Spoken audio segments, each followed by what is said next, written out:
Hello दोस्तों, स्वागत है हमारे यूट्यूब चैनल प्रिपरेशन मंत्रा पे आप लोगों का। मैं केमिस्ट्री का फैकल्टी रंजीत कुमार और आप लोगों को मेडिकल इंजीनियरिंग या फिर 11th-12th का जो भी बोर्ड का क्वेश्चन है या जो भी उसका टॉपिक है उस टॉपिक को डिटेल वाइज में एक कम्पिटिटिव लेवल में ले जाके उसको सॉल्व करवाया जाएगा। चीज़ों को आसान बनाते हुए आप लोग को बताएंगे, सॉल्व करवाएंगे। आज का हम लोग का टॉपिक है ऑर्गेनिक का इलेक्ट्रोफिलिक सब्स्टिट्यूशन रिएक्शन। अगर हम लोग बात करें इस केस में कि अगर मान लो थोड़ा देर के लिए अगर हम कहें कि यहाँ पे कोई इलेक्ट्रोनेगेटिव एटम लगा दे कोई, ठीक है, जैसे मान लो NO2 लगा दे, है ना, नाइट्रोजन है, और यहाँ पे है CH, यहाँ पे है आप लोग का CH, और यहाँ पे लग गया आप लोग का CH3, ठीक है। और यहाँ पे हम लोग कोई और रिएजेंट ले लेते हैं HCl के अलावा, मान लो ले लिए HOCl, ठीक है। क्या बनेगा इस केस में? तो आप लोग देख रहे हो NO2 नाइट्रोजन और ऑक्सीजन का, ये आप लोग का NO2 नाइट्रोजन ऑक्सीजन का ग्रुप है, यानी ये जो है वो इलेक्ट्रोनेगेटिव एटम का ग्रुप है। और इलेक्ट्रोनेगेटिव एटम जो है वो क्या करता है, नेगेटिव इंडक्टिव इफेक्ट शो करता है, यानी ये इलेक्ट्रॉन विड्रॉइंग ग्रुप होता है। ये इलेक्ट्रॉन को बॉन्ड, सिग्मा बॉन्डेड इलेक्ट्रॉन को अपनी तरफ क्या करेगा, खींचेगा, ठीक है। तो खींचेगा तो जाहिर बात ये कार्बन इलेक्ट्रॉन डिफिशिएंसी महसूस करेगा। और इधर इस कार्बन पे पहले आप लोग क्या बोले थे, जिस कार्बन के बीच में डबल बॉन्ड है उसको स्टार मार लिए, ठीक है, ऐसे। अब हम लोग देखेंगे इस कार्बन पे क्या लगा हुआ है, तो मिथाइल लगा हुआ है जो कि प्लस आई ग्रुप है, यानी कि इलेक्ट्रॉन रिलीजर है आप लोग का, ये इलेक्ट्रॉन पुश करेगा। और इस कार्बन पे क्या लगा हुआ है, इलेक्ट्रोनेगेटिव एटम लगा हुआ है जो कि माइनस आई का काम करेगा, नेगेटिव इंडक्टिव इफेक्ट। तो जाहिर बात है कि ऐसे केस में क्या होगा, इधर से पुश कर रहा है, इधर खींच रहा है, तो इसका असर किस पे पड़ेगा, पाई इलेक्ट्रॉन पे पड़ेगा। पाई इलेक्ट्रॉन एक वीक बॉन्ड होता है, आसानी से डिलोकलाइज हो जाएगा, तो ये किधर की तरफ आएगा, इस कार्बन पे आएगा। तो इस कार्बन पे आएगा तो आपको पता है कि इस कार्बन पे माइनस आएगा और इस कार्बन पे प्लस आएगा। और जाहिर सी बात है कि जिस पे प्लस चार्ज आएगा, है ना, उस पे न्यूक्लियोफाइल्स अटैक करेगा और माइनस वाले पे इलेक्ट्रोफाइल्स अटैक करेगा। तो यहाँ आप लोगों को पता ना HOCl को तोड़ना बताए थे कि ऑक्सी एसिड में किसको तोड़ना है, OH को छोड़ देना है, O के साथ जो लगा रहेगा उसके साथ आप लोग का बॉन्ड वो तोड़ना है। तो यहाँ पे OH पे माइनस आएगा और Cl पे प्लस आएगा। तो बताइए आप लोग का Cl प्लस कहाँ लगेगा, तो यहाँ पे माइनस आ रहा है तो Cl लगेगा यहाँ, ठीक है। क्यों? क्योंकि इस पे आप लोग का माइनस चार्ज आ रहा है। और OH जो है वो लगेगा यहाँ। क्यों यहाँ पे लगेगा आप लोग का, यहाँ पे इसलिए लगेगा क्योंकि इस पे आप लोग का आ रहा है कौन सा चार्ज, प्लस। तो प्लस वाले पे, है ना, न्यूक्लियोफाइल्स अटैक करेगा और माइनस जहाँ आएगा उस पर इलेक्ट्रोफाइल्स अटैक करेगा। तो यहाँ पे आप लोग का प्रोडक्ट का फॉर्मेशन कैसे होगा, तो प्रोडक्ट का फॉर्मेशन होगा आप लोग का, यहाँ NO2 हो गया, है ना, यहाँ CH हो गया और यहाँ पे लगा हुआ है CH3। तो इस केस में आप लोग का यहाँ पे जो है, यहाँ पे लग जाएगा आप लोग का, यहाँ पे कौन सा चार्ज आ रहा है, प्लस, तो यहाँ पे लग जाएगा OH और यहाँ पे लग जाएगा आप लोग का, बोलो क्या, Cl लग जाएगा। तो यहाँ पे हम लोग देख रहे हैं कि इस केस में जिस पे माइनस आएगा उस पे इलेक्ट्रोफाइल्स अटैक करेगा और जिस पे प्लस आएगा उस पे न्यूक्लियोफाइल्स अटैक करेगा, ठीक है। इसी तरह से आगे अगर हम लोग आए, ठीक है, इस तरह का अगर हम लोग केस देखें, यहाँ पे डबल बॉन्ड है, यहाँ पे लगा हुआ है CH3, ठीक है, और यहाँ पे मान लो HCl है, बता सकते हो। तो क्या करना है, सबसे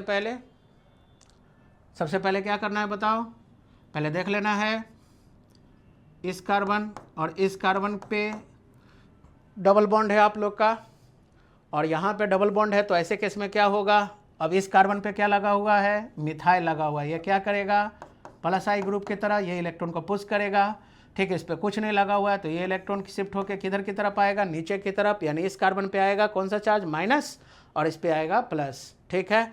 तो HCl को तोड़ लेना है H प्लस और Cl माइनस में। अब यहाँ पे क्या देख रहे हो, तो जिस पे आएगा आप लोग का माइनस, है ना, उस पे लग जाएगा इलेक्ट्रोफाइल्स, ठीक है, और जिस पे आएगा आप लोग का, है ना, प्लस चार्ज, उस पे अटैक करेगा कौन, न्यूक्लियोफाइल्स, ठीक है। तो यहाँ पे आप लोग समझ रहे हो कि क्या हो जाएगा। तो ऐसे केस में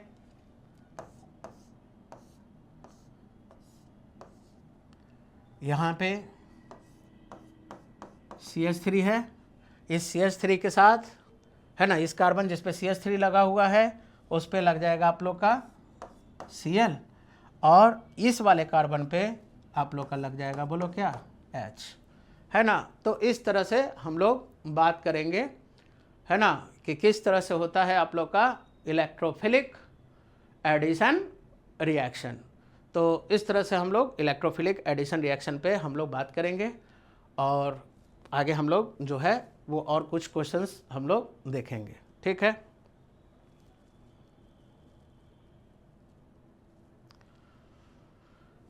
तो आप लोग कुछ क्वेश्चन सब बना सकते हो, और इसको दूसरे तरीके से भी बाद में जब हम लोग रिएक्शन इंटरमीडिएट जानेंगे, और उसमें आप लोग देख रहे थे कार्बोकटायन जो बन रहा था, तो कार्बोकटायन की स्टेबिलिटी पे भी हम लोग बात करेंगे कि कौन सा कार्बोकटायन ज़्यादा स्टेबल होता है। उससे भी आप चीज़ों को आसानी से समझ सकते हैं, है ना। और बाद में मोलिकुलर रिअरेंजमेंट भी होता है आप लोग का to produce more stable carbocation undergoes for molecular rearrangement, है ना। तो वहाँ पे ज़्यादा स्टेबल आप लोग का कार्बोकटायन बनने के लिए मोलिकुलर रिअरेंजमेंट किस तरह से होता है उस पर भी हम लोग चर्चा करेंगे, ठीक है।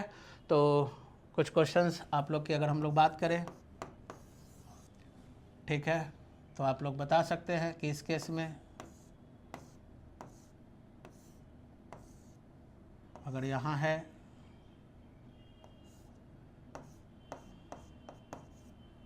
CH3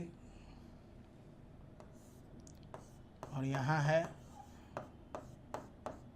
CH2 CH3, HCl से अटैक करेंगे तो क्या होगा,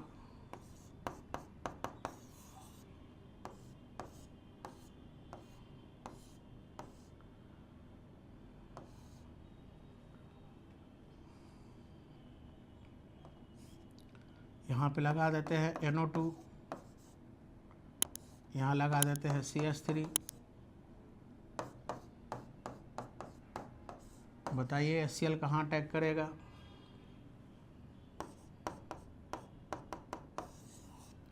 या फिर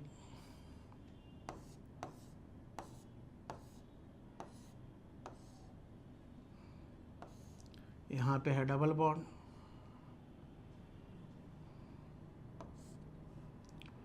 यहाँ पे है आप लोग का Cl,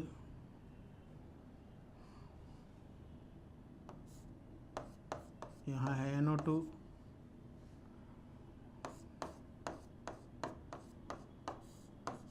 कहाँ अटैक करेगा, ठीक है। तो ये तो पता है HCl को तो तोड़ना आता है, इस पे प्लस है, इस पे माइनस है, इस पे प्लस है, इस पे माइनस है, इस पे प्लस है, इस पे माइनस है, ठीक है। तो यहाँ आप लोग देख रहे हो इसका, इसमें ये एक कार्बन वाला एल्काइल है, इसमें दो कार्बन वाला एल्काइल है। एल्काइल पार्ट जैसे जैसे बढ़ता है, यानी ये भी प्लस आई है और ये भी प्लस आई है, यानी ये भी इलेक्ट्रॉन रिलीज कर रहा होगा, ये भी इलेक्ट्रॉन रिलीज कर रहा होगा, दोनों। अब दोनों इलेक्ट्रॉन रिलीज कर रहा है, तो जो पावरफुल होगा दोनों में वो ज़्यादा इलेक्ट्रॉन रिलीज करेगा, यानी जो स्ट्रॉन्ग प्लस आई होगा दोनों में वो ज़्यादा करेगा, और उसी का आधार पे हम लोग प्रोडक्ट का फॉर्मेशन करेंगे। तो ऐसे केस में हम लोग क्या देख रहे हैं कि जितना ज़्यादा कार्बन पार्ट होगा, एल्काइल पार्ट जितना ज़्यादा होगा, वो उतना ही ज़्यादा स्ट्रॉन्ग प्लस आई होगा। तो ये हो गया हमारा स्ट्रॉन्ग और ये हो गया हमारा वीक, ठीक है। ये वीक प्लस आई है और ये स्ट्रॉन्ग प्लस आई है। तो ऐसे केस में ये जो स्ट्रॉन्ग होगा उसके अनुसार हम लोग क्या करेंगे, चीज़ों को आगे ले जाएंगे। तो ऐसे केस में ये पाई इलेक्ट्रॉन नीचे की तरफ नहीं बल्कि ऊपर की तरफ आएगा, और जब ऊपर की तरफ आएगा तो आप लोग समझ लिए हो कि यहाँ पे आ जाएगा माइनस और यहाँ पे आ जाएगा प्लस। तो ऐसे केस में क्या हो जाएगा आप लोग का, ऐसे केस में यहाँ पे CH3 लगा हुआ है और यहाँ इथाइल यानी CH2 CH3 लगा हुआ है। तो इसका मतलब कि इलेक्ट्रॉन जो है वो एल्काइल की तरफ, मिथाइल की तरफ आप लोग का डिलोकलाइज होगा, तो यहाँ पे आएगा माइनस, तो माइनस पे लगा देना है आप लोग का H, और यहाँ पे आएगा प्लस तो यहाँ पे लगा देना है Cl, यानी यहाँ पे लग जाएगा आप लोग का Cl और यहाँ पे आप लोग का H, ठीक है। उसी तरह से यहाँ पे देखो, यहाँ पे लगा हुआ है NO2 और यहाँ पे लगा हुआ है CH3, ये अल्काइल पार्ट है यानी इलेक्ट्रॉन रिलीजिंग है, और ये नाइट्रो ग्रुप है माइनस आई। तो ऐसे केस में क्या होगा, ये इलेक्ट्रॉन विड्रॉइंग है, ये इलेक्ट्रॉन रिलीजिंग है। तो यहाँ पे हम लोग क्या देख रहे हैं कि इलेक्ट्रॉन रिलीजिंग और इलेक्ट्रॉन विड्रॉइंग अगर हो तो आसानी से हम लोग चीज़ों को पकड़ सकते हैं, है ना। ये वाला इलेक्ट्रॉन किधर की तरफ जाएगा, ये इधर से पुश करेगा तो इधर की तरफ ही जाएगा। तो इसका मतलब कि ये वाला जो साइट है इस पे माइनस आएगा, इस पे प्लस आएगा। तो आप लोग इसका आसानी से बना सकते हो, ठीक है बच्चों। तो यहाँ पे NO2 है, यहाँ पे CH3 है, ठीक है। तो ये इलेक्ट्रॉन यहाँ आ रहा है, यानी कि यहाँ माइनस आएगा, तो जहाँ माइनस आएगा वहाँ H+ लग जाएगा, और जहाँ प्लस आएगा वहाँ Cl लग जाएगा, ठीक है। और यहाँ पे आप लोग देख रहे हो कि ये भी इलेक्ट्रोनिगेटिव एटम है, ये भी इलेक्ट्रोनिगेटिव एटम है, यानी ये भी -I है और ये भी -I है।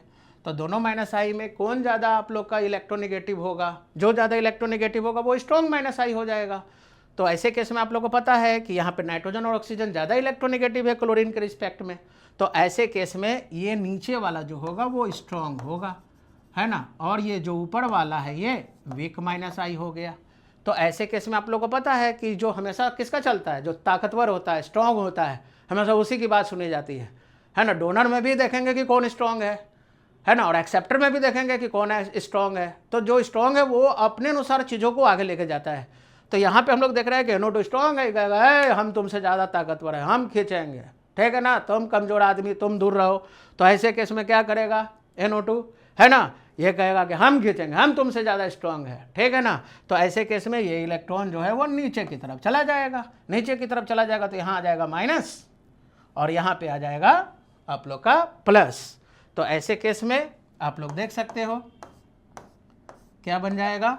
तो यहाँ इस Cl के साथ और यहाँ पे NO2 लगा हुआ है, ठीक है। तो बताओ बच्चों कहाँ पे क्या लग जाएगा। तो ये नीचे की तरफ आया, यानी यहाँ माइनस आया है, तो जहाँ माइनस आएगा वहाँ इलेक्ट्रोफाइल्स अटैक करेगा, और जहाँ प्लस आया वहाँ न्यूक्लियोफाइल्स। तो इस जगह पे आप लोग का लग जाएगा Cl और इस जगह पे लग जाएगा H, ठीक है। तो इसी तरह से बाकी वीडियो को देखने के लिए, ठीक है, आप इस चैनल को लाइक कीजिए, शेयर कीजिए, सब्सक्राइब कीजिए, ठीक है। और इसी तरह से और अच्छी अच्छी चीज़, है ना, सारे केमिस्ट्री से रिलेटेड जो स्ट्रॉन्ग पॉइंट है ना, जहाँ से क्वेश्चंस आते हैं उसको हम डील करेंगे। तो कैसा लगा वीडियो आप ज़रूर बताइएगा, और इस चैनल को लाइक कीजिए, शेयर कीजिए एंड सब्सक्राइब कीजिए, ठीक है। Thank you.